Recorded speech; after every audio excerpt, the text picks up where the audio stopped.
Ребята, привет! Привет любителям орхидей, не только фаленопсисов. Короче, я вам сейчас покажу, как я дружу с морковками. Но я еще не дружу с морковками, потому что еще у меня они малыши.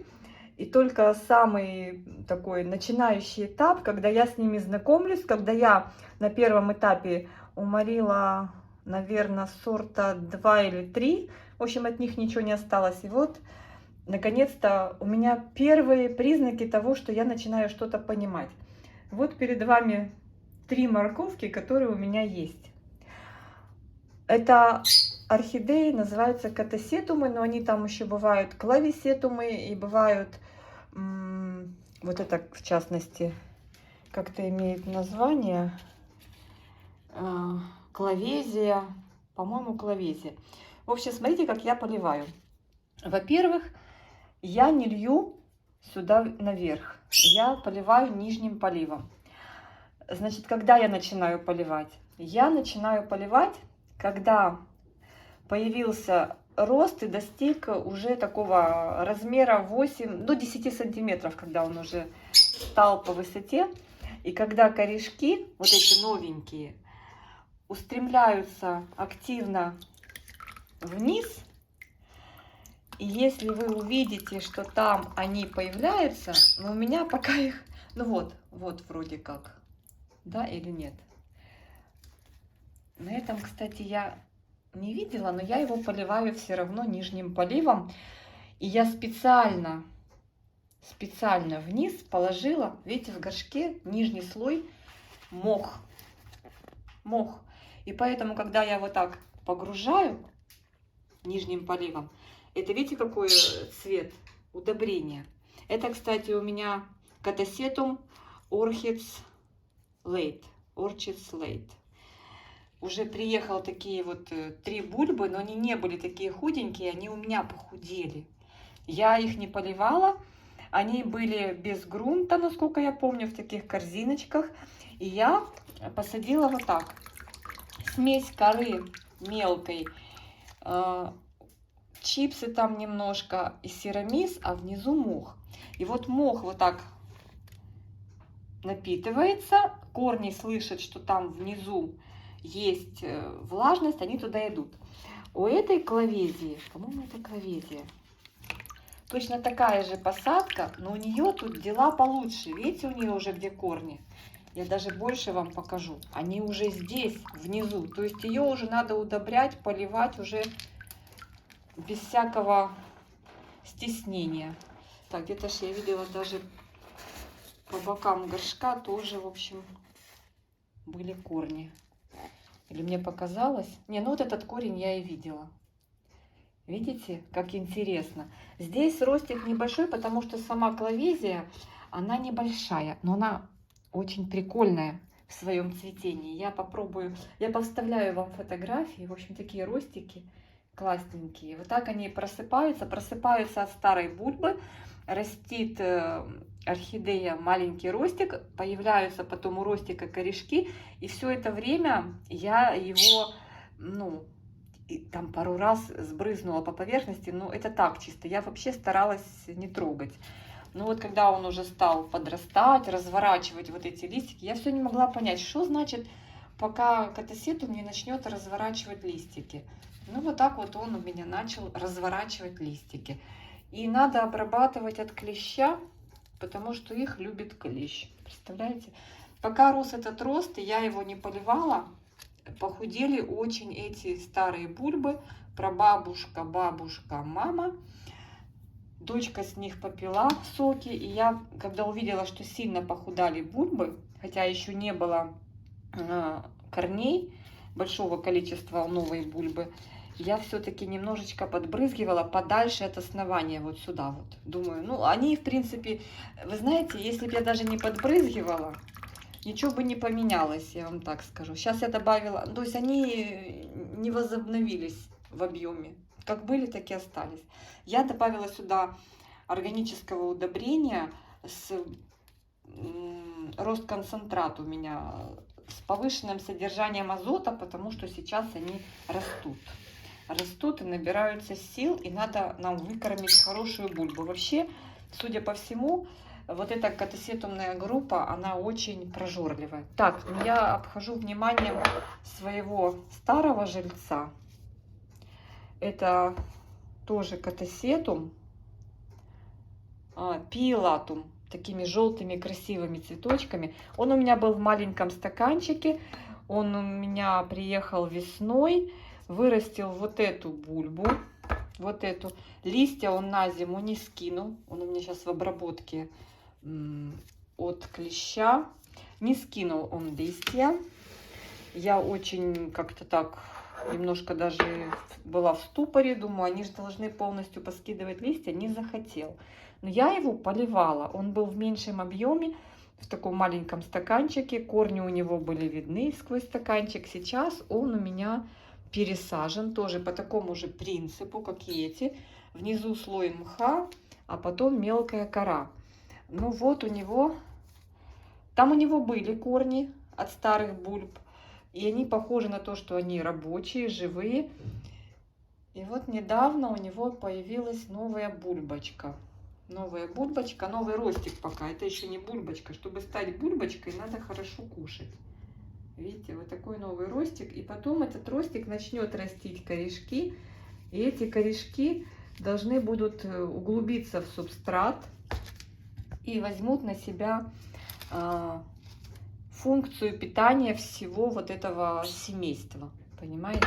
Очень часто бывает, что старые корни у старых бульб отмирают. Почему их и пересылают? Вот бывает, вот кто не знает, прислали катасетум, а он вообще с какой-то мочалкой. Ну вот просто мочалка из корней. И ты смотришь и думаешь, что это меня обманули или что. И многие просто вот эту вот семью ложат просто в какое-то место прохладное и ждут, пока появится новый рост, и уже новый рост даст корешки, вот такие симпатичные, ну видно, что они подсохли, видите, даст новый рост, новые корешки, и вот эти новые корешки, не те старые у бабушки, прабабушки, мамы, а те новые, которые даст новый рост, они будут обеспечивать всю семью влагой и поживными речевинами. Если вы будете эти речевины, ну в природе они сами ищут корни, где-то в расщелинах, да. О, видите, вот набирается, набирается, набирается. Я, конечно, не оставлю все это количество воды. Этот я еще не поливаю. Видно, что он влажный. Мох влажный, испарина. Он недавно поливался, я его не поливаю. Но пока и роста корней я у него не наблюдаю, потому что этот ростик еще очень-очень нежный и маленький. Так, ну заодно вам покажу. Катасетумов цветущих у меня нет. У меня есть цветущие фаленопсисы. Очень я надеюсь, что когда-то мы будем любоваться и цветущими катасетумами. Здесь у меня вообще пилор монтрё, который растет, я вам показывала, цветет как хочет.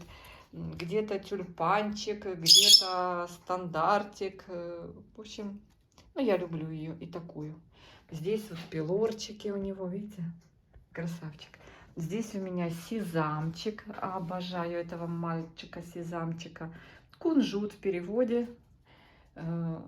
Сезам переводится как кунжут. И действительно прям кунжут. Очень красивое, взрослое растение. Посмотрите, какая розетка. У меня на старом цветоносе проснулась почка. И я подумала, что здесь будет тоже вот такой красивый каскадик, как и на новом цветоносе. Но не тут-то было, друзья мои. Один бутон, всего лишь один бутон. Но он пока поярче, чем остальные, потому что он попозже распустился. Так, обошла вниманием красавца Формейшена, тоже такой вот здесь пестренький. Наконец-то открывать начинает бутоны мой Хазард. Ну вот жду. Ну и здесь такое облачко красоты. Обворожительная орхидея Роттердам. Обалденная, но уже выгоревшая. Беляшек. Классический, один из первых. Здесь у меня раскрыл последний бутончик дорощенный пилорик. Очень интересный. Ну, он такой, знаете, на любителя. средненького размера, не совсем маленькие, есть пилоры поменьше, есть большие, громадные, красивые, а это такая средняя, размер средний, очень интересный. Так, доцветает мой Big Lip, требует уже пересадки, девочки, уже несколько лет, а мне кажется, что уже года 4, 3, наверное, все-таки 3. Надо рыбам включить свет, подождите. Года 3 этот у меня красавчик сидит вот в этом ужасном субстрате от садовника в виде торфа смеси. Вижу, что надо уже поливать, уже тарахтит. Будем скоро поливать. Но еще нормально. Это у меня на него попала обработка. У меня осталось немножко, я обрабатывала орхидеи от клеща. Всегда это делаю. Ой, девочки, сейчас. Вот так вот достанешь и все, и не вытянешь. Надо разбирать всю эту стоечку. Ну ладно, покажу вам тогда соседей его. Сосед сверху Леопольд. Это Golden Leo. Вчера просто обрабатывала санмайтом от клеща в профилактических целях 2 комнаты. И осталось немножко. Я заметила еще зимой проявления непонятные для меня на Майе. Это моя классическая красотка Майя. И я уже несколько видов таких средств от вредителей, таких, которые доступны нам в садовых центрах, Квитофор, Миледи, я брызгала, но все равно что-то осталось у меня, какая-то, знаете, как тревога, что все-таки я не справилась. Но пока вот я вчера санмайтом, остатками санмайта обработала эту орхидею и попала и сюда, и попала и на Big Lip. В общем, короче. Но он интересные листья растит. Это вообще садовник писал, что это джингл на своем сайте. Я по штрих-коду заходила. А называют его «Поцелуй Аладдина». Такой вот. У кого есть, тот с ним знаком. Так, ну все. Я опять пытаюсь его вернуть на место, но мне придется верхний горшок, наверное, снимать. Так, здесь у меня один уже цветочек отцвел у красавца Биг Бенга. И вот последний такой яркий цветочек открылся.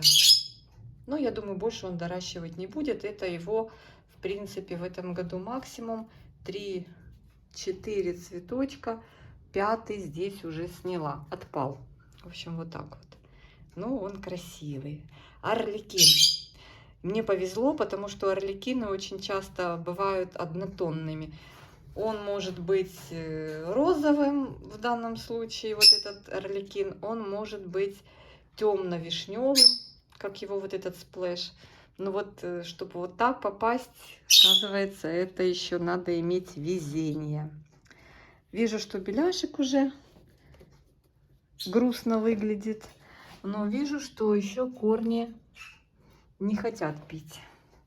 Ну, он давно цветет, один из первых, поэтому он так сгрустнул. Слушайте, Леодора там моя, девочки, вижу, прям развеселилась. Сейчас я возьму стул, мы посмотрим поближе. У меня здесь сверху. Скоро надо поливать уже. Да. Ой, не скоро, а прямо сейчас. Она большая, ей не хватает влаги. Смотрите, 4 цветочка и еще бутончик. Да, ее надо уже полить. Я залазю, доливаю сюда. Здесь у нее просто крупные куски коры. Она уже хорошо подсохла. Это уже может быть критично. Вот это, кстати, один из вариантов цветения того самого Биг Бенга. Вот такой вот розовый вариант. Видите? Вот так вот. Бывает и так. Но мне безумно нравится он. Нежный. Похож на фламинго, но не фламинго. И вы знаете, мне говорят, купи фламинго, он такой классный. А у меня есть вот этот вариант цветения Биг Бенга, поэтому зачем мне фламинго? Так, девочки, так как я уже здесь, я сейчас эту стоечку пролью. Они здесь под верхом, здесь жарко. Сейчас 24 градуса. И представляете, 10% гигрометр показывает. Надо срочно поливать. Видно по листикам, что они уже, вот эти нижние особенно, они уже требуют полива. Сейчас полью. Сейчас всех пролью вот этих вот красавиц. В общем, с катасетумами я вам рассказала, как обстоят дела.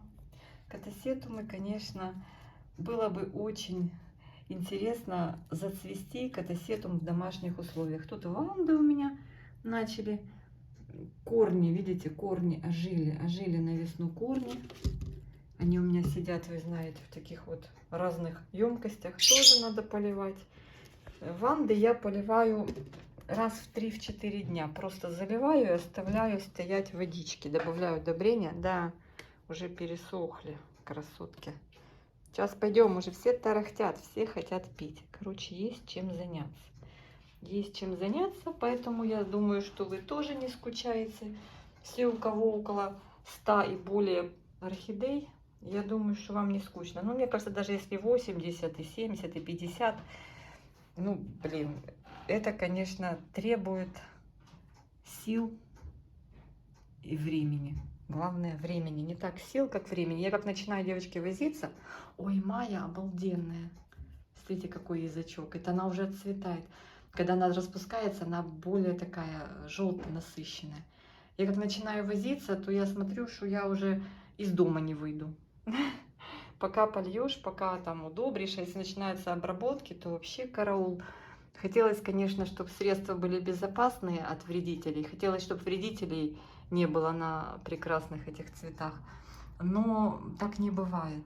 Так не бывает. И одно и то же средство не будешь использовать. Обязательно резистентность выработается у вредителей. В общем, надо изловчаться.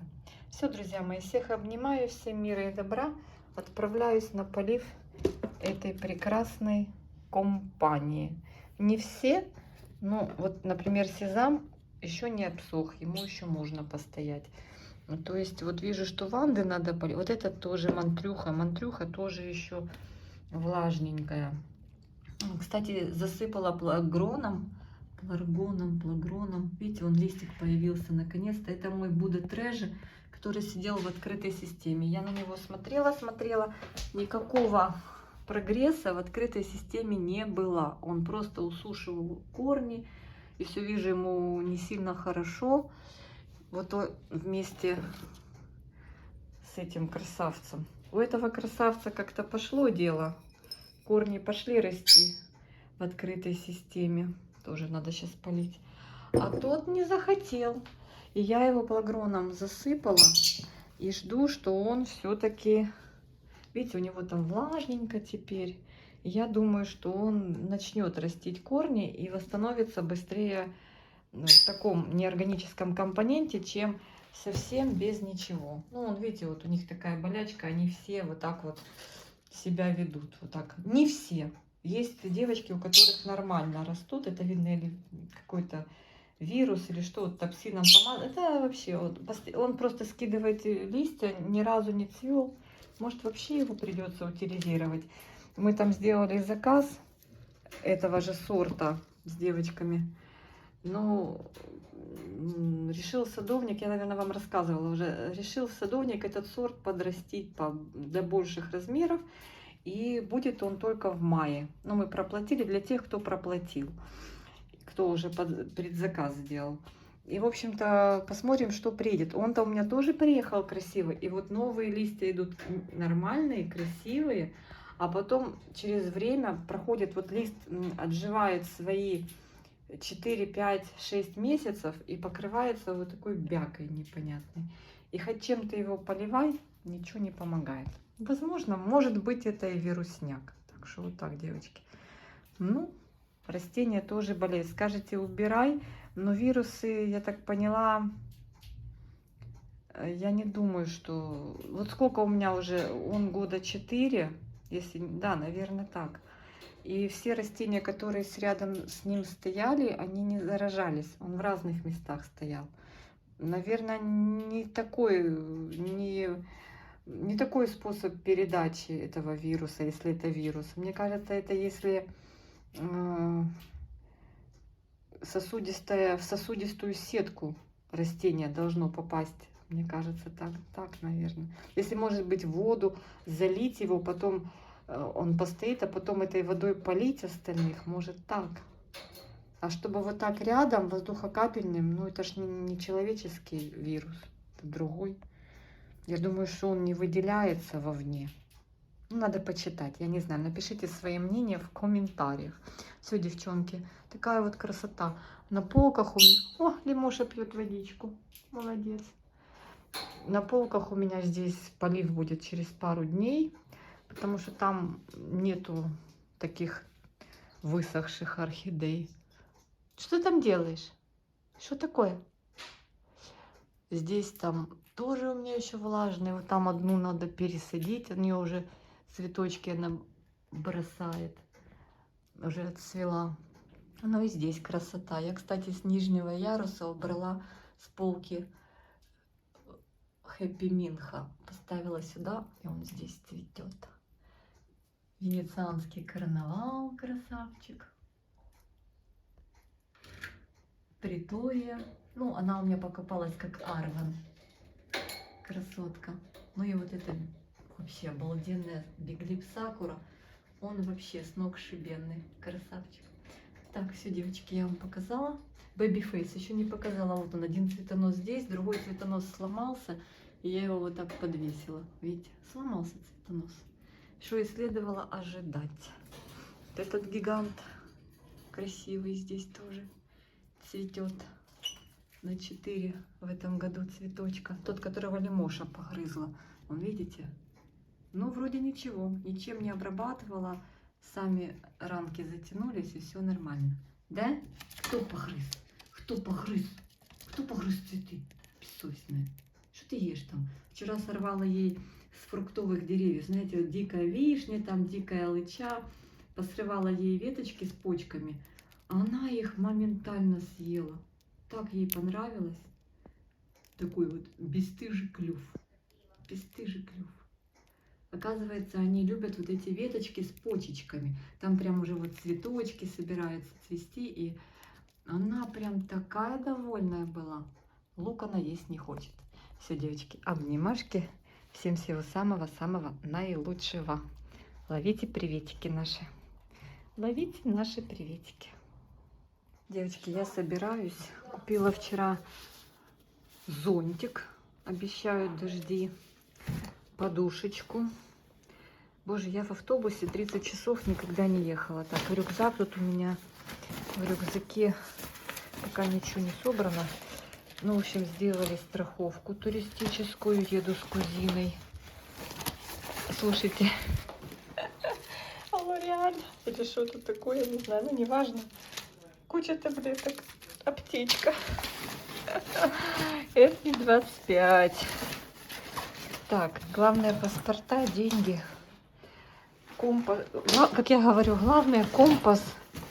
Компас и деньги. И документы. В общем, собираюсь.